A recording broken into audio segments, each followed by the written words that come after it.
میری بات آپ سمجھنے کی، پہلے نبی کو جانو یہ نبی ہے کون، اس نبی کی معرفت حاصل کرو، تبھی محبت رسول پیدا ہوگی، تبھی عشق رسول پیدا ہوگا۔ حضور کیا ہیں، حضور کی شان کیا ہے، حضور کو کبھی آپ نے جانا؟ آپ تو یہی سمجھ رہے ہیں کہ وہ بازار میں گھومتے ہیں، ہماری طرح انسان ہے، وہ کھانے سے پہلے نمک چکھتے ہیں، ہماری طرح انسان ہے۔ لیکن آئیے میں آپ کے سامنے ایک حدیث پاک کی تشریح پیش کروں تاکہ پتہ چلے حضور ہے کون۔ پہلے ان کو جانو وہ کون ہے، ان کو جانو گے تو مانو گے نا۔ عشق رسول یوں ہی تھوڑی دل میں پیدا ہوگا، ہر ایک کا عشق دل میں پیدا تھوڑی ہوتا ہے۔ عشق پیدا ہونے کے لیے کچھ چیزیں ہوتی ہے، حسن، علم، طاقت، اخلاق، یہ چیزیں ہوتی ہے، تب کہیں جا کر کسی کے لیے عشق پیدا ہوتا ہے۔ ان سب چیزوں کی تشریح نہیں ہو سکتی، لیکن آؤ اپنے نبی کو جانو، اپنے نبی کیسے ہیں۔ وہ حدیث پاک حضور علیہ السلام اعلان نبوت سے پہلے غار حرا میں بیٹھا کرتے تھے، اللہ کی عبادت کرتے ہوئے۔ لوگ لات و حبل کو پوچھتے تھے، حضور اللہ کی عبادت کے لیے حرا میں بیٹھتے تھے۔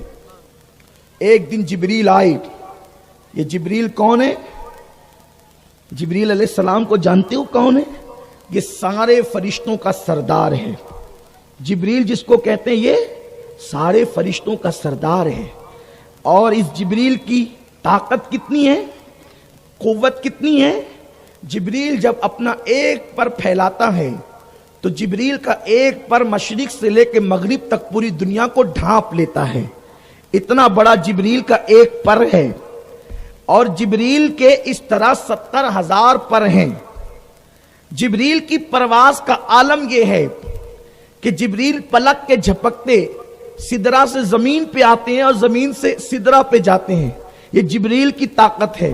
جبریل زمین کو اپنے پر پہ اٹھا کے یوں پلٹ دیتے ہیں، قوم لوط کو پلٹا۔ یہ جبریل کی شان ہے۔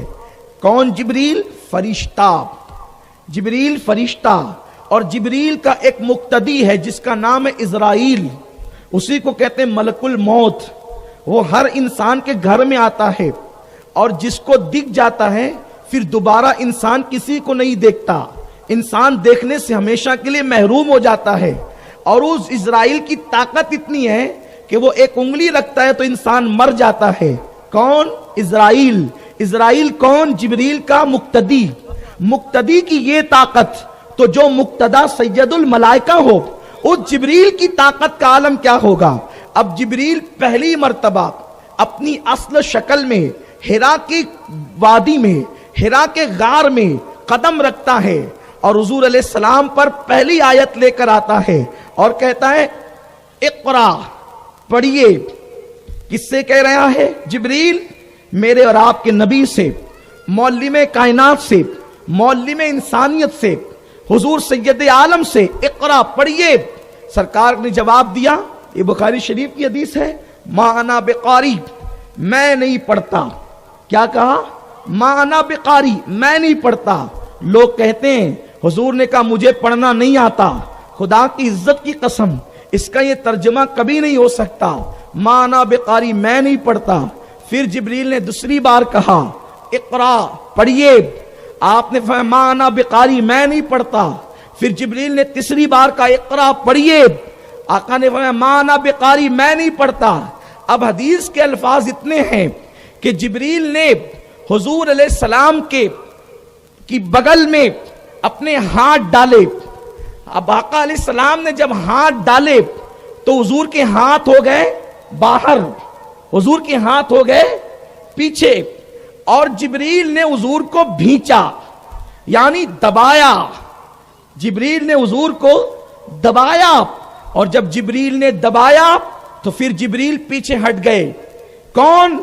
اسرائیل کا امام سید الملائکہ پیچھے ہٹ گئے۔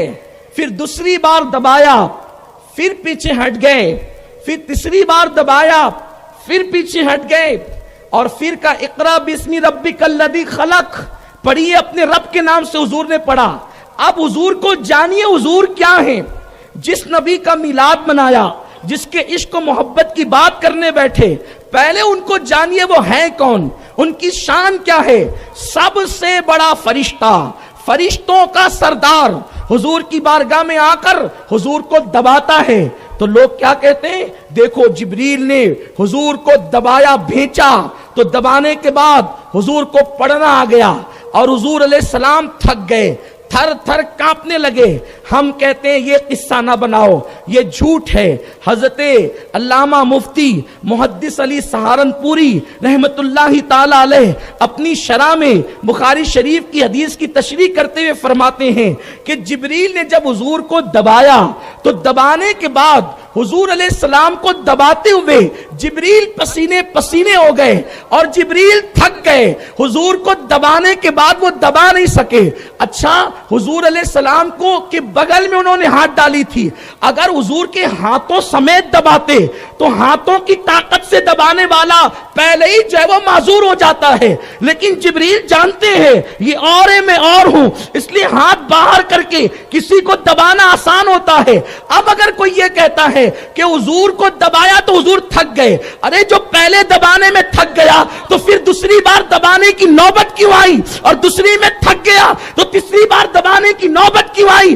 پہلی بار جبریل دبا کر خود تھکے ہیں تو جتنا دبانا چاہتے تھے اتنا دبا نہ سکے، اس لیے جبریل کو پیچھے ہٹنا پڑا، پھر دوسری بار کوشش کی، پھر پیچھے ہٹنا پڑا، تیسری بار کوشش کی، پھر جبریل پیچھے ہٹے۔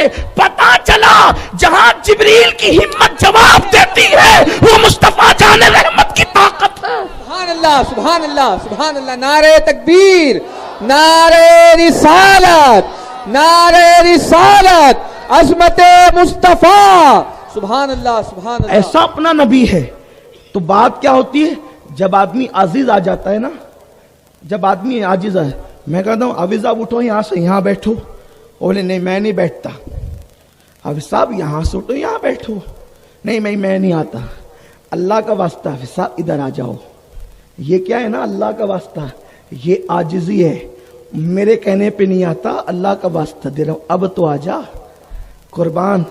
اب اس آیت کی یوں اس کی عکاسی ہو رہی ہے، اقرا پڑھیے، میں نہیں پڑھتا، اور جبریل تو غلام ہے، تیرے کہنے پہ تھوڑی پڑھوں گا، حضور پڑھیے، میں نہیں پڑھتا، پھر اقرا بسم ربک الذی، حضور میرے کہنے پر نہیں، اپنے اللہ کے نام سے تو پڑھیے، یہ اپنے نبی کی شان ہے۔ دیکھا جس کی طاقت کے سامنے جبریل کی طاقت جواب دے، وہ میرے اور آپ کے نبی کی طاقت ہے۔